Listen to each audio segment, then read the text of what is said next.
Tuhan penjaga Israel. Nyanyian Syiarah, aku melayangkan mataku ke gunung-gunung, dari manakah akan datang pertolonganku? Pertolonganku ialah dari Tuhan yang menjadikan langit dan bumi. Ia takkan membiarkan kakimu goyah. Penjagamu tidak akan terlelap. Sesungguhnya tidak terlelap dan tidak tertidur penjaga Israel. Tuhanlah penjagamu, Tuhanlah naunganmu di sebelah tangan kananmu. Matahari tidak menyakiti engkau pada waktu siang, atau bulan pada waktu malam. Tuhan akan menjaga engkau terhadap segala kecelakaan. Ia akan menjaga nyawamu. Tuhan akan menjaga keluar masukmu dari sekarang sampai selama-lamanya. Wow. Tema khotbah malam ini adalah Tuhanlah penjagamu. Bapak Ibu perhatikan baik-baik. Mazmur 121 ayat yang kelima berkata, Tuhanlah penjagamu. Tuhanlah naunganmu di sebelah tangan kananmu. Tangan kanan, kenapa harus di sebelah tangan kananmu? Tangan kanan bicara tentang kepercayaan. Tangan kanan bicara tentang orang yang bisa dipercaya. Pernahkah Anda dengar ketemu para pemimpin, maka mereka selalu berkata, ini tangan kanan saya. Orang yang bisa diandalkan, bisa dipercaya. Alkitab berkata, ketika Tuhan jadi penjaga kita, maka dia dapat dipercaya. Saudara dan saya boleh punya satpam 5 di rumah, tapi belum tentu bisa dipercaya. Ada satpam yang kong kali kong dengan penjahat untuk merampok rumah majikannya. Banyak terjadi. Tapi kalau Tuhan jadi penjagamu, dia bukan satpam, tapi dia adalah pemilik kehidupan. Kenapa dia menjaga saudara? Karena Anda dan saya begitu berharga di mata. Alkitab berkata begini, oleh karena engkau berharga di mataku dan mulia, maka ini mengasihi engkau. Yesaya 43 ayat 3 dan 4 sampai 5, Tuhan berkata, oleh karena engkau berharga di mataku dan mulia. Bapak Ibu kalau lihat kata penjaga dari bahasa Ibrani, maka itu dipakai kata samar, S-H-A-W-M-A-R, M-A-R ya. Samar itu artinya untuk menjaga, untuk mengamati, untuk memperhatikan, bertanggung jawab. Itu samar, itu penjaga, mengawasi, menangkal. Menangkal itu artinya begini, untuk menjaga saudara, melindungi Anda daripada segala mara bahaya. Makanya ada senjata penangkal rudal, ya. Artinya itu senjata pamungkas untuk menghancurkan serangan yang membahayakan kita. Nah, Yesus itu samar bagi saudara, penjaga untuk menangkal, bahkan bukan menangkal, tapi God's protection. Melindungi, bahkan bukan cuma melindungi, menyelamatkan. Haleluya. Bahkan bukan cuma menyelamatkan, mempertahankan. Apa yang sudah Anda raih, kita butuh penjaga. Kalau Anda sudah sukses tanpa Yesus di dalamnya, Anda bisa jatuh. Amin. Kalau Anda sudah dipakai oleh Tuhan tanpa melibatkan Tuhan di dalamnya, Anda bisa tergelincir. Karena itu kita perlu Tuhan untuk menjaga kita. Amin. Bahkan bukan samar itu juga, bahkan samar itu juga merayakan. Kalau Tuhan jaga Bapak Ibu, maka aman. Kalau Tuhan di pihak kita, siapa lawan kita? Amin. Kalau Tuhan ada bersama-sama dengan saudara, maka keadaanmu baik-baik saja. Kalau Bapak Ibu perhatikan Mazmur 121 ayat yang kedua, maka dikatakan begini, coba kita lihat Mazmur 121 ayat yang kedua, 121 ayat yang kedua, tolong ditunjukkan. Mazmur 121 ayat yang kedua berkata, pertolonganku ialah dari Tuhan, yang menjadikan langit dan bumi. Wow. Pertolonganku ialah dari Tuhan, yang menjadikan langit dan bumi. Tuhanlah penjagamu, dan dialah pertolongan bagi saudara dan saya. Kalau Bapak Ibu perhatikan ayat yang kedua, dikatakan begini, pertolonganmu ialah dari Tuhan, yang menjadikan langit dan bumi, artinya keluarga, sahabat, kekayaan, Jangan sekali-sekali dipandang sebagai sumber pertolongan yang pokok dalam hidup ini.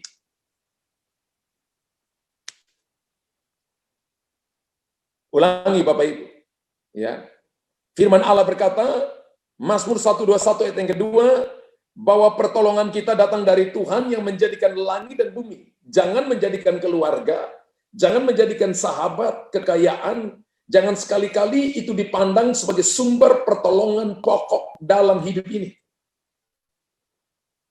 Karena tadi arti kata samar artinya ini. Tuhan yang menjaga, Tuhan yang menangkal, Tuhan yang melindungi, Tuhan yang memberi all in one. Bukan 3 in 1, tapi all in one. Semuanya ada dalam satu. Kalau kita bicara tentang seperti ini, maka Bapak Ibu, mari kita koreksi ke dalam. Apakah saya menjadikan keluarga sahabat, ataukah kekayaan, prestasi, karunia, dipandang sebagai sumber pertolongan yang pokok? Gue punya teman orang kaya, contoh. Gue punya sahabat, punya pejabat, gue bisa andalkan dia. Sehingga kita lupa melibatkan Tuhan dalam hidup kita. Dan Bapak Ibu bisa bersaksi ketika kita melibatkan, mengandalkan keluarga, mengandalkan sahabat, mengandalkan kekayaan, mengandalkan yang kita bisa, kita mampu, maka kita lihat bahwa hasilnya nihil. Ada mungkin, tapi kecil sekali. Bahkan Bapak Ibu akan melihat lama-lama tenaga kita habis, daya kita habis, harta kita habis perlahan-lahan. Satu-satunya sumber yang sanggup untuk memenuhi kebutuhan jasmani dan rohani kita, kita harus mengandalkan Tuhan dengan segenap hati kita. Kita harus mencari Dia untuk memperoleh kasih karunia-Nya dan mendapatkan pertolongan kita pada waktunya. Katakan amin. Amin. Haleluya.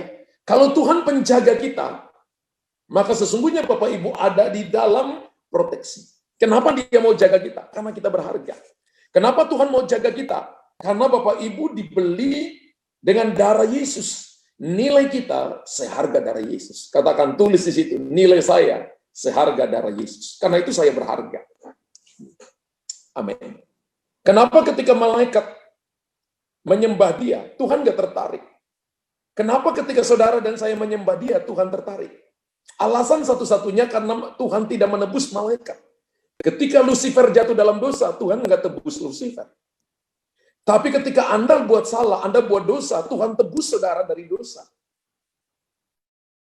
Karena itu kita berharga. Oleh karena Engkau berharga di mataku dan mulia, aku ini mengasihi Engkau. Aku memberikan bangsa-bangsa sebagai ganti nyawamu. Amin. Malaikat yang bisa memuji Tuhan dengan nada suara yang 7 oktav lebih, tidak memanggil Dia dengan sebutan Bapa. Kita yang daging ini, yang seringkali buat salah, bisa memanggil Dia dengan sebutan Bapa. Malaikat nggak panggil Raja di atas segala raja, Tuhan Yesus dengan sebutan Bapa. Bapak Ibu dipercayakan untuk memanggil Dia dengan sebutan Bapa. Nah, kalau kita memanggil Dia dengan sebutan Bapa, maka kita adalah my son dan my daughter. Kita adalah putra dan putrinya. Seorang Bapa pasti jaga anak-anaknya. Seorang Bapa akan proteksi anak-anak, melindungi anak-anaknya. Katakan amin. Katakan, saya anak Tuhan, pasti dilindungi oleh Bapakku. Katakan, saya putrinya Tuhan, pasti dilindungi oleh Bapakku. Bapak Ibu tulis di situ, saya anak Tuhan, pasti dilindungi oleh Bapakku. Amin. Saya putrinya Tuhan, pasti dilindungi oleh Bapakku. Saya ingat sekali, saudara. Ketika anak saya yang perempuan masih playgroup kalau nggak salah. Satu saat dia pulang, nangis. Ketika pulang nangis, lalu dia katakan begini, Papa, ibu guru tempeleng saya. Saya ingat waktu itu hari Senin. Saudara tahu, saya langsung ambil kunci mobil, langsung starter mobil, langsung pergi ke sekolah. Sampai di sekolah, saya marah-marah, mulai dari kepala sekolah, guru-guru saya marahin. Sampai saya panggil guru yang tempeleng anak saya itu datang. Bahkan saya katakan begini, Bu, ada peraturan pemerintah sekarang, kalau anak-anak dipukulin, itu dilaporkan, bisa kena Ibu. Saudara, saya udah marah-marah mungkin 15 menit, Baru saya kaget, saya datang dengan kaos oblong, celana pendek, baju rumah. Tapi satu yang saya beritahukan kepada saudara begini, seorang bapak memproteksi anaknya. Setelah itu ketika saya mau ke sekolah, anak perempuan saya katakan, "Papa jangan ke sekolah lagi." Saya ingat satu saat anak saya laki waktu SMP atau SMP kelas 2. Dia pulang, dia kunci kamar, kemudian kita berdua di dalam, dan dia berkata gini, Papa jangan pakai pendeta Papa dulu. Papa pakai ilmu taekwondo Papa. Saya tanya kenapa? Bapak guru saya bilang kepada saya bahwa saya biadab. Dan dia katakan, itu perkataan yang tidak pernah saya dengar dari mulut Papa dan Mama. Dan saya katakan kepada dia, besok saya ke sekolah. Saudara, besok jam 10, jam 11, saya muncul di sekolah. Saya minta izin dari kepala sekolah. Saya mau ketemu dengan gurunya. Saudara tahu ketika saya datang, saya ketok pintu. Suara saya kedengaran, anak saya langsung mukanya bangga, saudara. Nah, saya bilang, Pak, saya mau bicara dengan Bapak. Saya bilang, saya orang tuanya Chris. Dan kemarin Bapak ngomong kepada anak saya bahwa biadab. Dan saya pikir Bapak itu seorang pendidik, seorang guru. Harusnya perkataan itu tidak boleh keluar dari mulut Bapak. Saya kasih Bapak waktu selama anak saya masih di sekolah. Minta maaf dari anak saya. Menghadap kepala sekolah, karena saya sudah menghadap kepala sekolah, selesaikan. Saya tidak mau anak saya diajar oleh guru yang tidak bisa jaga perkataannya. Karena itu sekolah Kristen. Saudara, ketika saya pulang, anak saya lapor. Langsung menghadap kepala sekolah, minta maaf depan kepala sekolah. 1 minggu kemudian guru itu tidak dipakai lagi. Saya mau tunjukkan bahwa saya berdiri sebagai bapak yang proteksi anak-anak saya. Mereka bisa salah, iya. Tapi seorang bapak tugasnya menjaga. Bapak di dunia ini bisa lakukan itu, apalagi bapak di surga. Lebih baik daripada bapak di dunia ini. Amin. Ibrani pasal 4:16 berkata, sebab itu marilah kita dengan penuh keberanian menghampiri takhta kasih karunia, supaya kita menerima rahmat dan menemukan kasih karunia untuk mendapat pertolongan kita pada waktunya. Marilah kita dengan penuh keberanian. Kenapa sampai kita datang dengan penuh keberanian? Pertama, saudara dan saya ditebus oleh darah Yesus. Kita dilayakkan. Yang membuat kita layak di hadapan Tuhan, yang membuat kita bisa berani ketemu dengan Tuhan, masuk ke hadirat Tuhan, bukan pujian penyembahan, tapi masuk dengan darah Yesus. Ketika Tuhan lihat kita, dia lihat bahwa kita disucikan oleh darah Yesus. Karena itu ketika Bapak Ibu berdoa, Bapak Ibu mau menyembah Tuhan, yang pertama adalah Bapak Ibu minta darah Yesus sucikan kita dulu. Baru masuk dengan pujian penyembahan, dengan permohonan, dengan syafaat, dengan doa, untuk minta tolong, minta bantuan. Sebab itu marilah kita dengan penuh keberanian menghampiri takhta kasih karunia. Untuk menerima apa? Rahmat. Untuk menerima apa? Kasih karunia. Untuk mendapatkan pertolongan kita pada waktunya. Anda akan mendapatkan 3 hal, rahmat, kasih karunia, pertolongan. Amin. Tapi Bapak Ibu perlu datang dalam perlindungan Tuhan. Bagaimana caranya saudara dan saya melihat bahwa Tuhan itu penjaga dalam kehidupan kita? Tuhanlah penjagamu. Yang pertama saudara dan saya harus menjadikan bahwa dan sadar bahwa pertolongan kita itu datang dari Tuhan. Kalau Tuhanlah penjagamu, kalau Tuhanlah naunganmu, kalau Tuhan adalah Tuhan yang memproteksimu, kata Syamar tadi, artinya dia menyelidiki, dia menjaga, dia betul-betul memproteksi saudara, menyelamatkan saudara, menuntun saudara, maka pertolongan kita datang dari Tuhan. Ide untuk menjaga, itu adalah idenya Tuhan. Ide untuk melindungi adalah idenya Tuhan. Ide untuk memproteksi adalah idenya Tuhan. Nature-nya Tuhan adalah jaga saudara, melindungi saudara. Bapak Ibu tulis itu. Nature-nya Tuhan adalah menjaga saya. Wow. Nature-nya orang tua ini seperti saya tadi, lindungi anak-anak saya. Betul? Ada banyak orang tua ketika anak-anaknya berantem, anak tetangga. Mereka sudah damai, tapi orang tuanya berkelahi. Karena nature-nya adalah lindungi anak-anak.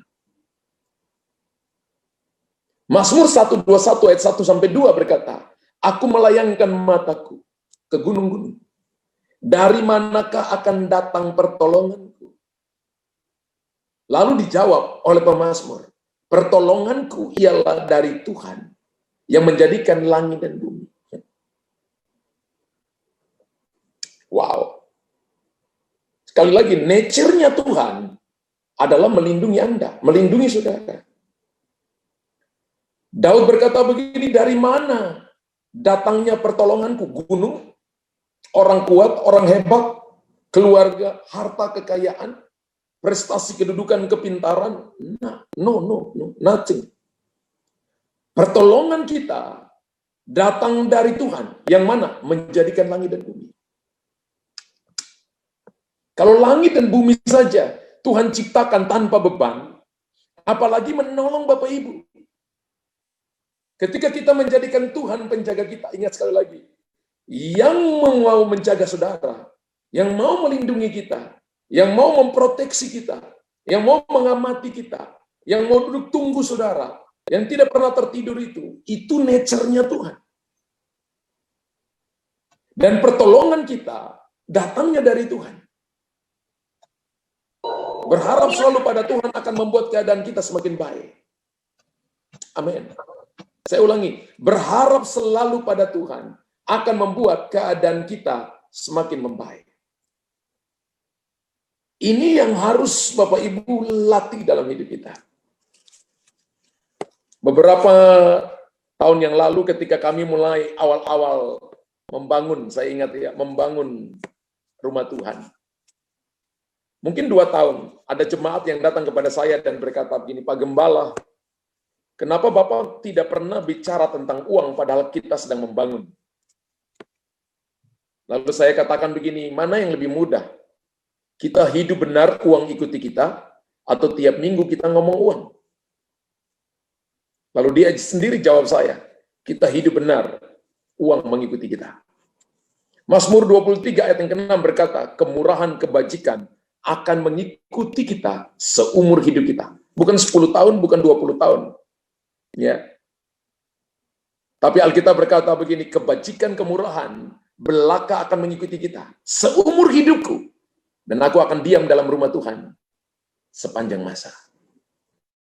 Berharap selalu pada Tuhan akan membuat keadaan kita semakin baik. Katakan, ketika Tuhan jadi penjaga bagiku, keadaanku baik-baik saja. Yang lucunya begini, kalau Bapak Ibu jadikan Tuhan penjaga, tapi Bapak Ibu khawatir, maka kita tidak mengenal Tuhan. Kalau kita punya satpam di depan rumah kita, yang jaga kita, pasti kita akan tidur dengan aman, karena tugas memang dia adalah menjaga. Kalau tugas Tuhan penjaga, satpam bisa tertidur. Alkitab berkata, Tuhan kita yang penjaga Israel tidak pernah tertidur. Artinya dia bisa diandalkan, bisa dipercaya. Dia tahu segala sesuatu tentang saudara, dia menyelidiki saudara, dia memperhatikan Anda dan saya, bahkan dia tahu untuk memberkati kita. Makanya orang yang berharap kepada Tuhan tidak pernah dikecewakan. Amin. Kebahagiaan sejati kita tidak dapat diukur dari hal-hal jasmani. Kalau hari ini orang misalnya punya prestasi, dia bisa bangga dengan itu, tapi cuma sementara. Dia punya kedudukan, tapi bertahannya cuma beberapa tahun. Kalau jadi presiden 5 tahun, kalau sampai dia tidak terpilih lagi, maka digantikan oleh orang lain, dia kembali jadi rakyat biasa. Kebahagiaan sejati tidak dapat diukur dengan hal-hal jasmani saja. Untuk sementara, mungkin orang berkata bahwa kita orang diberkati Tuhan. Tapi orang diberkati Tuhan, tanpa hidup dalam Tuhan, maka dia hanya cuma punya benda-benda. Yang disebut dengan orang yang diberkati Tuhan, adalah dia bisa pakai benda-benda, dia bisa pakai harta benda yang ada pada dia, prestasi, dia bisa pakai semua kedudukan yang ada pada dia, dipakai untuk memuliakan Tuhan, sebagai fasilitas untuk memuliakan Tuhan. Jadi saya beritahukan kebahagiaan sejati kita tidak diukur dari hal jasmani saja, tapi dari damai, sejahtera, dan hidup yang diubahkan dalam firman Allah, melalui firman Allah. Amin. Kalau kita menjadikan Tuhan penjaga kita, maka saudara dan saya tempat bernaung itu firman Tuhan. Berlari kepada firman Tuhan. Apa-apa kita kembali kepada firman Tuhan. Karena firman Tuhan itu manual book bagi kita. Kalau kita salah, kembali kepada manual book. Karena kita diciptakan oleh firman Tuhan. Haleluya. Bapak Ibu tulis di situ, kebahagiaan saya ditentukan oleh damai sejahtera dan hidup yang diubahkan oleh firman Tuhan. Itu kebahagiaan, saudara. Ingat, dunia bisa memberikan damai sejahtera. Menurut Yohanes pasal 14 ayat 27, damai sejahtera yang aku berikan tidak sama seperti yang diberikan oleh dunia kepadamu. Berarti dunia bisa memberikan damai sejahtera. Tapi damai sejahtera dunia selalu berkaitan dengan benda-benda, dengan kedudukan. Ketika dia tidak punya kedudukan, sudah nggak damai lagi. Ya. Damai sejahtera yang kutinggalkan bagimu, damai sejahtera kuberikan kepadamu, dan apa yang kuberikan tidak seperti yang diberikan oleh dunia kepadamu. Artinya, dunia juga berikan damai sejahtera. Jangan gelisah dan gentar hatimu. Tapi damai sejahtera Tuhan itu adalah damai sejahtera yang tidak dipengaruhi oleh keadaan, oleh situasi. Diberkati atau belum diberkati, dipromosi atau belum dipromosi, disembuhkan atau belum disembuhkan, ada jalan keluar atau belum ada jalan keluar, diberkati atau belum diberkati, saudara dan saya tetap damai. Alasannya apa? Karena memang Tuhan tidak pernah tertidur. Apa dia tidak lihat semua yang kita alami? Dia lihat. Apa dia tidak selidiki apa yang ada di hati kita? Dia selidiki. Ada ayat firman Tuhan berkata dalam 1 Korintus 15 ayat 13 kalau nggak salah. 1 Korintus 15, 13 atau 13 ayat yang kelima, saya lupa. Selidikilah hatimu apakah kamu tetap tegak dalam iman. Ujilah hatimu apakah Yesus Kristus ada dalam hatimu. Jika tidak demikian kamu tidak tahan uji. Artinya Tuhan yang memperhatikan hati bisa tahu apakah Anda bahagia karena benda-benda, Anda bahagia karena status, Anda bahagia karena kedudukan, atau Anda bahagia karena menemukan firman. Saya percaya malam ini Bapak Ibu yang lihat saya, kita bahagia karena menemukan firman. Ketika Bapak Ibu temukan firman, Bapak Ibu temukan semuanya. Satu firman yang dirada dalam hidup kita, itu cukup untuk memberkati Anda more than enough. Satu ketaatan yang dilakukan oleh Abraham membuat dia menjadi bapa segala orang beriman. Dan siapa yang memberkatinya diberkati, siapa mengutukinya dikutuki. Satu saja ketaatan yang dilakukan oleh Abraham. Satu kata dari Tuhan bisa merubah seluruh hidupmu, bisa membalikkan keadaanmu. Dan yang tadinya gersang menjadi kebun buah-buahan. Tadinya padang gurun menjadi sumber mata air. Jadi berkat bagi banyak orang. Manusia hanya menolong kita dalam batas-batas tertentu. Tetapi Tuhan Yesus melakukannya jauh lebih banyak dari yang dapat kita pikirkan. Amin. Manusia hanya menolong kita dalam batas-batas tertentu. Tetapi Tuhan Yesus melakukan jauh lebih banyak. Ketika dia jadi penjagamu, maka dia tahu kebutuhan. Ketika dia jadi penjagamu, dia tahu apa yang sedang Bapak Ibu gelisahkan.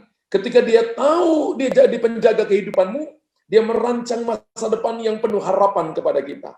Ketika dia jadi penjaga hidupmu, maka dia tahu kemana dia akan bawa kita ke pelabuhan kesukaan kita.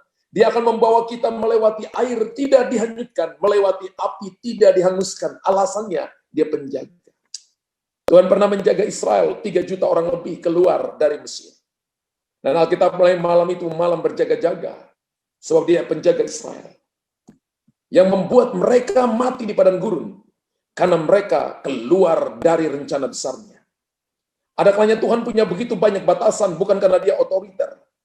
Tapi dia memberikan begitu banyak batasan supaya kita ada dalam jangkauan berkat-berkatnya. Jangan ini, jangan itu, jangan ini, jangan itu. Supaya kita ada dalam jangkauan berkat-berkatnya. Amin. Haleluya. Yang akan tolong kita adalah pembuat langit dan bumi. Pencipta langit dan bumi. Saya berkali-kali ketika berhadapan dengan jalan buntu, ketika berhadapan dengan tidak lihat jalan, maka saya selalu berlutut, pegang gitar kecil saya, dan saya menyembah Tuhan. Dan selalu saya berkata begini, sekalipun engkau belum jawab aku, sekalipun saya belum lihat jalan keluar, sekalipun belum ada pertolongan, sekalipun semuanya sepertinya tidak terkendali, tapi Tuhan, aku tetap mencintai engkau. Oh, I love you more and more. Dan saya lakukan itu terus. Dan waktu yang paling banyak adalah mengucap syukur, mengucap syukur, mengucap syukur, mengucap syukur. Kalau itu 2 jam berdoa, 2 jam mengucap syukur. Tidak ada kata menyalahkan Tuhan. Karena saya tahu dia penjaga yang tidak pernah terlelap. Tuhan mau lihat sikap kita seperti apa di masa-masa sulit. Disitulah Tuhan tahu bahwa orang ini dewasa, siap terima jawaban Tuhan atau tidak. Bapak Ibu tahu, kita adalah ketika kita sendiri. Kita asli adalah ketika kita sendiri. Kalau lagi rame-rame kita rohani, tapi belum tentu waktu sendiri Anda rohani, bisa rohana. Haleluya. Tapi mari saya beritahukan kepada saudara, yang akan tolong kita adalah pencipta langit dan bumi. Wow. Anda kenal orang paling kaya di Indonesia? Mungkin tidak. Mungkin Anda kenal orang yang punya uangnya banyak di satu kota. Tapi kalau Anda kenal tentang yang punya langit dan bumi, pegang nafas kehidupan, yang jaga saudara, harusnya bangga.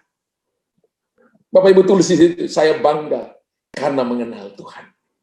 Saya bangga karena yang mencipta aku, menjaga aku. Wow. Apa dia kurang kerjaan? Ngatur mangga tumbuh, ngatur durian berbuah, ngatur burung-burung punya makanan, makanan ikan-ikan di laut diberi makan, ngatur Bima Sakti, ngatur alam semesta, ngatur segala sesuatu. Apa Tuhan kurang kerjaan? Sampai dia harus jaga saudara. Alasan satu-satunya, karena kita berharga. Yang kedua, dia jadi penjaga bagi kita. Karena Tuhan tidak akan membiarkan kakimu goyah. Mazmur 121 ayat yang ketiga, ia takkan membiarkan kakimu goyah. Penjagamu tidak akan terlelap. Bapak Ibu perhatikan ayat yang ketiga ya. Ia takkan membiarkan kakimu goyah. Berarti goyah enggak? Goyah. Tapi ketika kita menjadikan Tuhan penjaga kita, maka kakimu tidak goyah. Kaki kita bisa goyah. Goyah. Bisa goyah. Kaki yang goyah artinya masa-masa sulit. Kaki yang goyah artinya masa krisis. Masa pandemi ini pun, ini bisa disebut dengan masa kaki yang goyah. Kaki bicara tentang tujuan hidup, arah, kemana kita akan melangkah. Kalau itu perusahaan, tertunda begitu banyak, appointment tertunda. Kalau itu pelayanan, begitu banyak hal yang tertunda karena situasi ini. Orang akan membangun sistem yang baru, termasuk apa yang Bapak Ibu dan saya alami malam hari ini. Kita bisa harus kerja dari rumah, sekolah dari rumah, ministry dari rumah, semua dari rumah. Dan saya beritahukan kepada saudara, sepertinya goyah. Tapi Bapak Ibu kalau perhatikan ayat yang ketiga berkata begini, ia tidak akan membiarkan kakimu goyah, koma. Penjagamu tidak akan terlelap.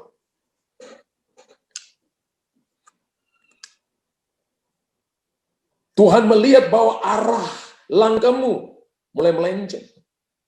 Tuhan melihat bagaimana engkau dan saya mulai payah, mulai lesu. Tapi ingat, penjagamu tidak pernah terlelap. Banyak kali, pernahkah Bapak Ibu mau tidur, Anda membayangkan, aku tidur, tapi penjagaku tidak pernah tertidur. Pernahkah? Pernahkah Bapak Ibu bayangkan, malam ini aku tidur, tapi penjagaku tidak tertidur. Kita punya anak yang sudah menikah. Ada kalanya kalau Bapak Ibu ngantuk, kepinginnya dia tidur cepat karena Bapak Ibu juga mau tidur. Dan kalau dia tertidur, Bapak Ibu juga pilih tidur. Kalau itu masih bayi, supaya kalau dia bangun, Bapak Ibu masih punya energi untuk menjaga dia. Tapi tahukah saudara, Tuhan jaga Anda. Bahkan firman Allah berkata dia memberkati yang dicintainya pada waktu tidur. Saya ingat ketika anak-anak saya kecil itu kalau tidur saya pandangin dari rambutnya, hidungnya, matanya. Dipandangin ya, apalagi kakinya lucu, tangan pegang tangan lucu gitu ya. Dipandangin, lalu bayangkan Tuhan hebat ya. Lalu bisa bayangkan begini, ketika kita tidur Tuhan pandangin dari rambut, Tuhan bilang ini tukang khawatir, ini tukang ngomel, ya, ini tukang sungut-sungut. Lalu Tuhan mulai pegang tangannya, Tuhan bilang, ini aku yang menciptakan. Kok nggak sadar-sadar dia ya? Bahwa aku ada sama-sama dengan dia. Lalu Tuhan bilang ini, malam ini dia ikut Zoom supaya aku ingatkan dia kembali. Bahwa dia itu berharga, aku yang ciptakan dia. Di Mazmur 139 ayat 1-15, aku tenun dia. Hari-hari yang akan dilewati, aku udah tulis bahwa dia akan diberkati. Bahwa dia akan disembuhkan, bahwa dia akan mengalami jalan keluar, bahwa aku akan promosi dia, bahwa masalah dia tidak kekal, bahwa aku akan menaungi dia, aku akan menjaganya, aku akan membuat musuhnya malu datang berlutut di depannya, aku akan membuat yang terhilang 35 tahun yang lalu akan dikembalikan more than enough. Pernahkah Bapak Ibu pikir seperti itu? Saya kalau pikir seperti itu, ada kalanya nangis, tapi tarik bed cover sendiri, lalu tidak kelihatan air mata.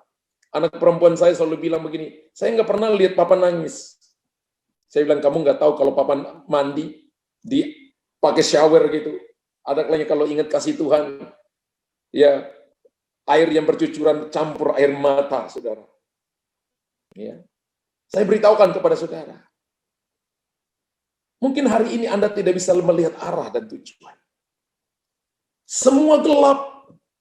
Pak Pendeta, tidak ada jalan keluar. Nggak ada jawaban. Aku udah berseru berbulan-bulan, Pak. Penyakitku nggak sembuh-sembuh, Pak Pendeta. Kakimu goyah. Jemaat Tuhan dengarkan baik-baik malam ini. Yes, mungkin kakimu goyah. Tapi sadar, penjagamu tidak pernah terlalap.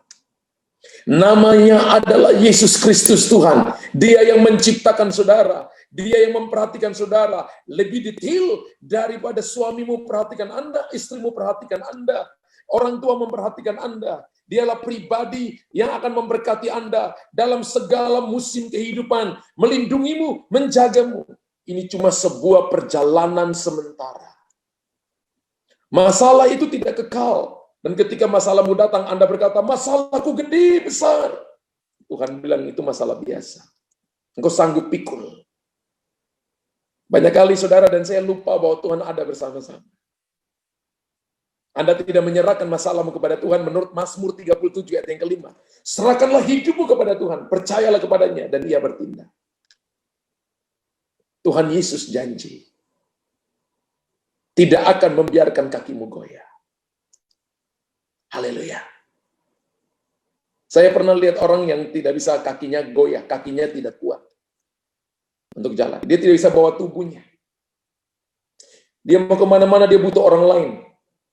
Dia rindu mau ke sana, tapi dia nggak bisa sampai. Dia harus butuh orang lain. Kalau orang mau angkat dia, baru dia sampai. Tapi firman Allah berkata, Tuhan akan membuat kakimu tidak goyah, sehingga kita akan sampai kepada tujuan, kita akan sampai ke pelabuhan kesukaan, kita akan sampai kepada keberhasilan, kita akan sampai kepada pemulihan, kita akan sampai kepada terobosan, kita akan sampai kepada janji-janji Tuhan, kita akan sampai kepada God's breakthrough, kita akan sampai kepada pemulihan, kita akan sampai kepada restoration. Katakan yes and amen 2 juta kali. Haleluya. Yesaya 42 ayat yang ketiga berkata begini. Yesaya 42 ayat yang ketiga, bulu yang patah terkulai tidak akan diputuskannya. Sumbu dan sumbu yang pudar nyalanya tidak akan dipadamkannya. Tetapi dengan setia ia akan menyatakan hukum. Saudara perhatikan baik-baik, bulu yang patah terkulai tidak akan diputuskannya. Dan sumbu yang pudar nyalanya tidak akan dipadamkannya. Bicara tentang apa? Anda mungkin pikir hopeless. Anda mungkin pikir tidak ada pengharapan. Anda mungkin pikir gua hancur. Anda mungkin pikir sepertinya Tuhan gak dengar. Anda mungkin pikir bahwa bisnisku tidak ada pengharapan sama sekali. Anda mungkin pikir bahwa masa depanku tidak ada. Anda mungkin pikir bahwa hidupku benar-benar sudah dalam lembah-lembah kekelaman. Tapi mari saya beritahukan, Tuhan berkata begini, dari sisi Tuhan, penjaga kita. Dia berkata, bulu yang patah terkulai. Itu udah nggak ada pengharapan. Tidak akan diputuskan. Sumbu yang pudar nyalanya, artinya nggak ada minyak. Kalau sudah pudar itu mau mati, tidak akan dipadamkan. Itu berarti Tuhan akan tambahkan minyaknya. Itu berarti Tuhan akan luruskan kembali. Hari ini, kalau arah tujuanmu, kalau bisnismu engkau berkata hancur, kalau engkau sedang ada dalam keadaan yang paling parah dalam hidupmu, saya beritahukan kepada saudara, dari sisi manusia, dari sisi logika, dari apa yang Anda lihat dengan mata, mungkin Anda berpikir, patah, hancur, padam. Tapi dari sisi Tuhan, Tuhan berkata, tidak akan diputuskan. Dari sisi Tuhan, Tuhan berkata begini, tidak akan dipadamkan. Akan ditambahkan minyak, akan ditambahkan kuasa, akan ditambahkan restoration, akan ditambahkan berkat, akan kembali ditegakkan, akan berdiri kokoh kembali, akan melihat kembali yang jauh ke depan, yang tadinya sudah hampir hancur, sudah mau terjun bebas, yang tadinya saudara dan saya pikir gini, hopeless. Tiba-tiba penjagamu datang dan penjaga berkata, aku yang menjagamu. Engkau baik-baik saja. Saudara tulis di situ. Saudara tulis di situ, aku baik-baik saja. Haleluya. Anda tulis di situ bahwa keadaanku akan baik-baik saja. Kalau bulu yang patah terkulai tidak diputuskannya, aku juga akan mengalami pemulihan. Kalau sumbu yang pudar nyalanya tidak dipadamkannya, aku juga. Saudara tahu, pada masa Perjanjian Lama, ketika sumbunya padam, hampir padam, imamnya harus mati. Imamnya mati. Dan imam tidak boleh membiarkan menorah kaki dian itu. Lampunya mati. Kalau mati, imamnya mati. Makanya tiap pagi imam harus memotong sumbunya, menambahkan minyak zaitun ke dalamnya. Supaya tetap nyala. Selama lampu itu nyala, maka mata Tuhan ada di situ, hadirat Tuhan ada di situ. Tapi ini Tuhan berkata, dia sudah tidak punya kekuatan untuk berdoa. Minyaknya udah nggak ada. Tapi Tuhan berkata, dialah imanmu. Dia akan menegakkan kembali. Dia akan menghidupkan kembali. Nyalanya akan terlihat kembali. Semaraknya akan terlihat. Kemuliaan akan terlihat. Yang tadinya orang pikir bangkrut, tiba-tiba muncul kembali. Lalu memberkati orang lain, diberkati untuk memberkati. Orang berkata hancur, kemudian Anda dipulihkan untuk memulihkan orang lain. Yang tadi orang berkata begini, sebentar lagi engkau akan mati. Tapi tiba-tiba Tuhan sembuhkan saudara untuk Anda pergi menyembuhkan bangsa-bangsa. Haleluya. Tuhan Yesus akan menggendong kita. Melalui jalan-jalan yang sulit. Kalau hari ini Anda melewati jalan yang sulit, maka itu adalah tempat di mana Tuhan menggendong saudara. Ya.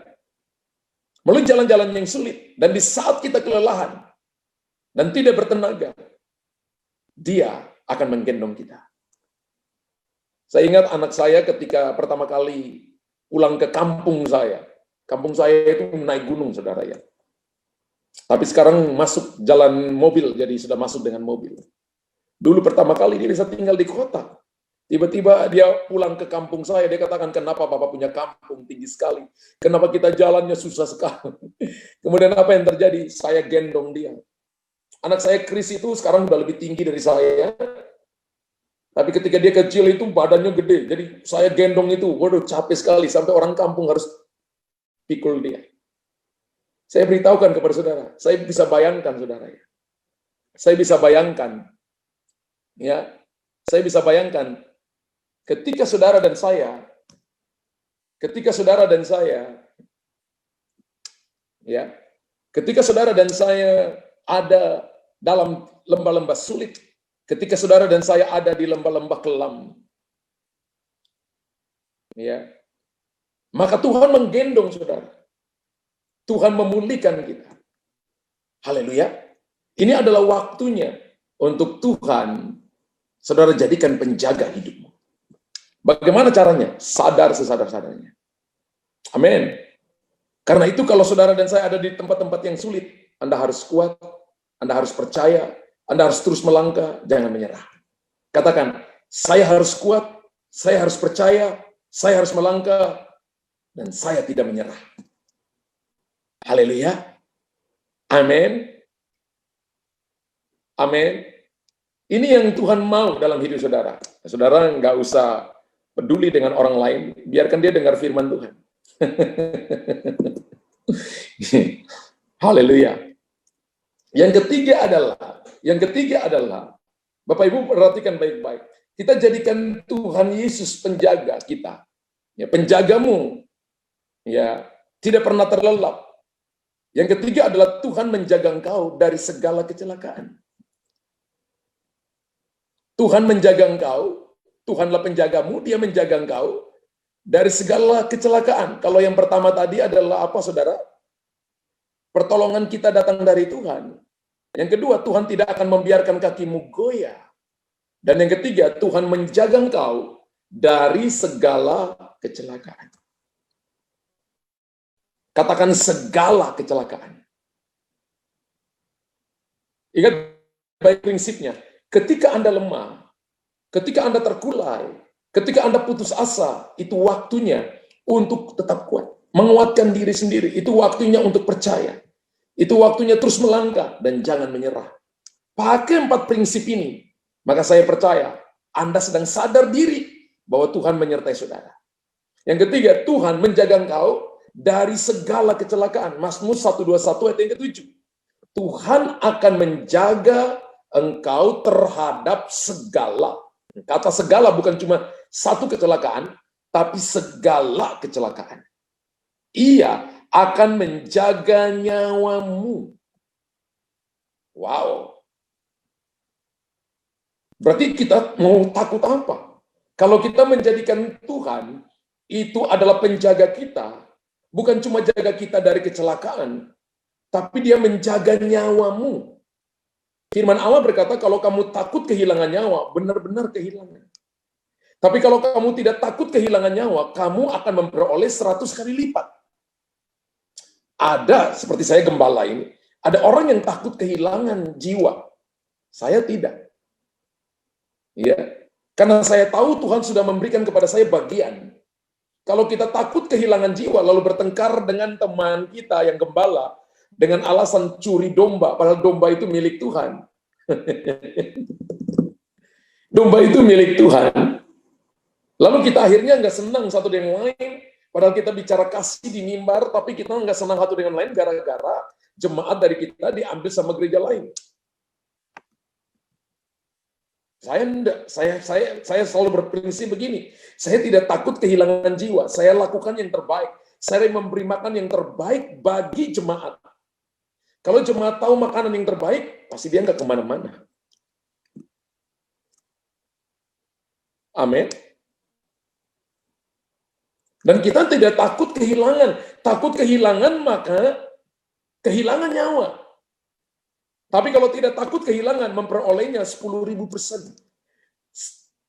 Tidak takut kehilangan satu orang, memperoleh 10.000 orang. Wow.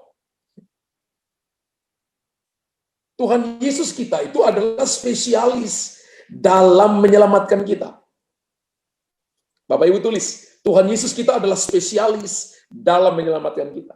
Bapak Ibu kalau sakit, Bapak Ibu pergi ke dokter kan, cari dokter spesialis. Kalau itu kandungan, spesialis kandungan, spesialis syaraf, spesialis bedah tulang, dokter spesialis terutama gigi, kita datang kepada spesialis. Tuhan Yesus kita adalah spesialis dalam menyelamatkan kita dari kecelakaan, menyelamatkan nyawa kita, menyelamatkan bisnis kita, menyelamatkan kita dari sakit penyakit, menyelamatkan kita dari kehancuran. Dia spesialis.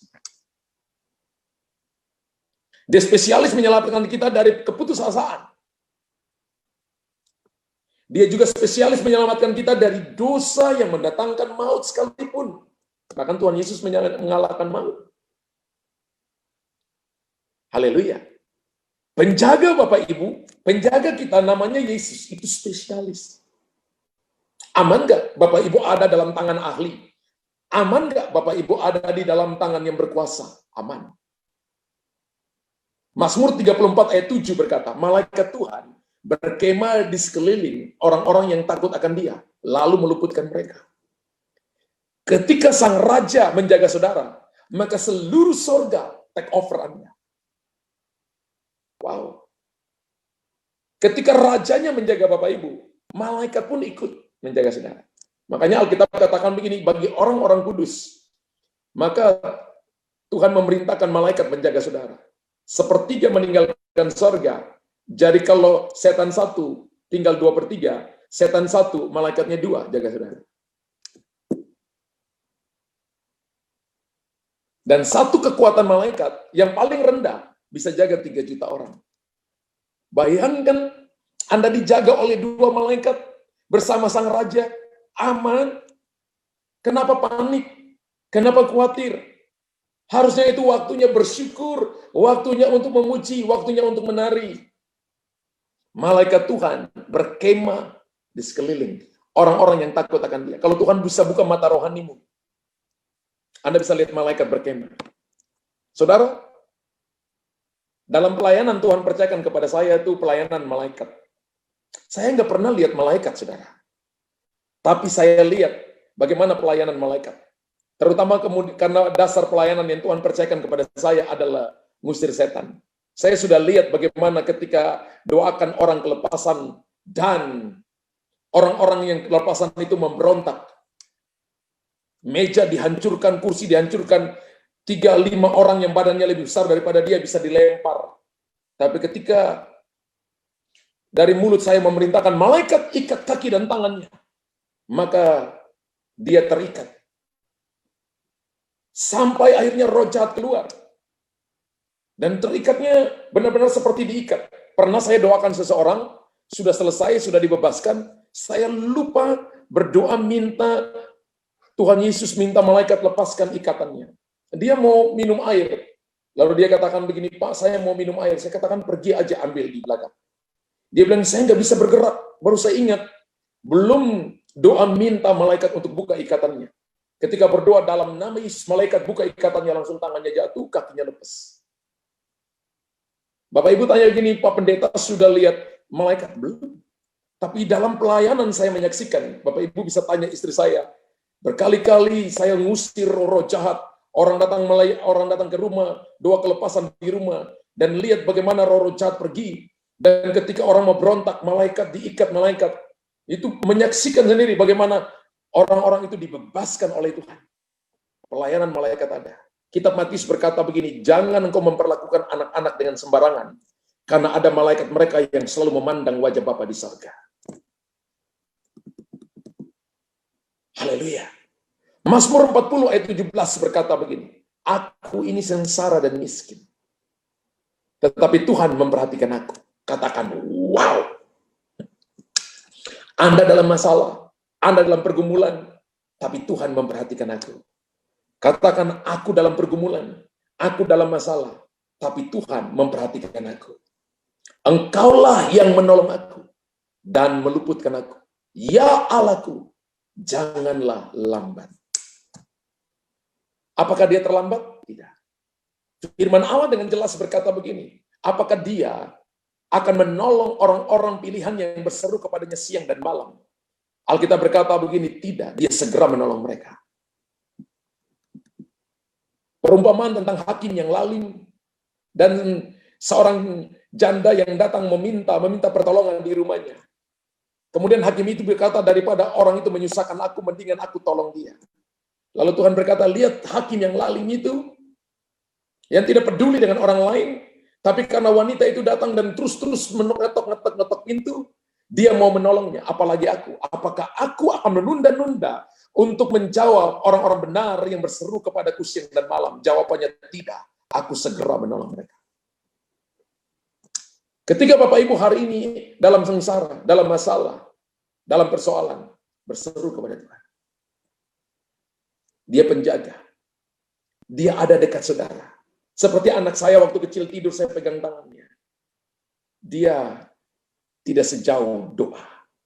Dia ada dekat ketika Anda berdoa. Tuhan itu tidak sejauh doa. Bapak Ibu tulis, Tuhan tidak sejauh doa. Kenapa Bapak Ibu nggak lihat jawaban? Karena Anda tidak berdoa. Kenapa Anda nggak dapat apa-apa? Karena Anda kurang berdoa.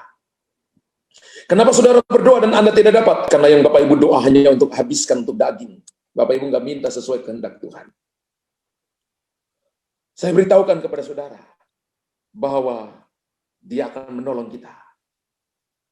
Bahkan Tuhan akan menjaga keluar masukmu.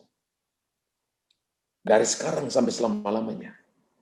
Mazmur 121 ayat yang ke-8 berkata, Tuhan akan menjaga keluar masukmu dari sekarang sampai selama-lamanya. Saya berdoa malam hari ini. Saudara, jadikan dia penjaga keluar masukmu. Aman. Tempat yang paling aman di dunia ini bukan suatu negara yang mempunyai kekuatan militer yang canggih, yang kuat. Bukan. Tempat yang paling aman di dunia ini adalah ketika Bapak Ibu memilih tinggal dalam penjagaan Tuhan. Hadiratnya. Saya ulangi. Tempat yang paling aman di dunia ini adalah ketika Bapak Ibu memilih tinggal dalam penjagaan Tuhan. Firman Allah menjadi guidance. Tinggal dalam hadiratnya. Bapak Ibu akan mengalami damai, sukacita, dan kekuatan. Saya ingat ketika terjadi kerusuhan Ambon. Saya bersama istri dengan kakak perempuan, kita beradik kakak, ada beberapa orang penuh dalam mobil, dan supir. Ya, waktu itu supir kakak ipar saya, Ibu Paula. Ya. Dan ketika kita pulang dari rumah Ibu Paula, kita terjebak di satu daerah. Karena itu terjadi kerusuhan. Dan di situ saudara, kita terjebak di situ, lihat batunya lari di atas mobil kita, batu-batu gede, orang udah pakai senjata parang, tombak, macam-macam. Keadaan tidak terkendali. Kemudian apa yang terjadi? Spontanitas kita berdoa dengan bahasa roh. Saya saksikan kepada saudara, nggak tahu istri saya masih ingat enggak, tapi saya masih ingat. Itu batunya melayang, mengarah ke mobil kita, tapi tidak kena mobil. Jadi itu dalam keramaian luar biasa. Itu di depan kita mobil dibakar, di depan kita maaf orang dibunuh. Saudara, tapi mobil kita itu dengan jalan dengan smoothie melewati daerah yang begitu sangat menyeramkan. Secara manusia takut. Ya, secara manusia takut, dan saya katakan kepada supir, jangan berhenti, jalan. Supirnya juga tidak kenal Tuhan. Saya katakan ini jalan. Dan kita bahas roh. Saya beritahukan kepada saudara begini, pakai kekuatan, ya, nggak mungkin. Hanya penjagamu yang tidak pernah terlelap yang bisa melindungi saudara. Saya cerita ya, kemarin ya Pak Franky, saya pernah ingat beliau bersaksi ketika beliau itu suka dengan mobil-mobil gede dan keliling Bali karena tinggal di Bali. Beliau sampai di satu jalan buntu, kemudian mundur.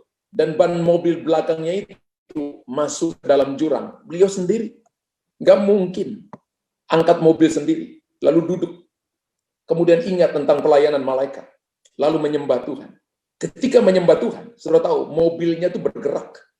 Terangkat sendiri, lalu didorong masuk. Kurang lebih 30 cm dari jurang itu. Kemudian beliau bisa pulang dengan selamat. Saya beritahukan kepada saudara, Tuhan itu real, lebih nyata daripada Anda bisa pegang dagingmu. Dia lebih nyata. Alam jasmani ini dijadikan dari alam yang tidak Anda kelihatan, namanya alam roh. Dan Tuhan kita adalah roh adanya.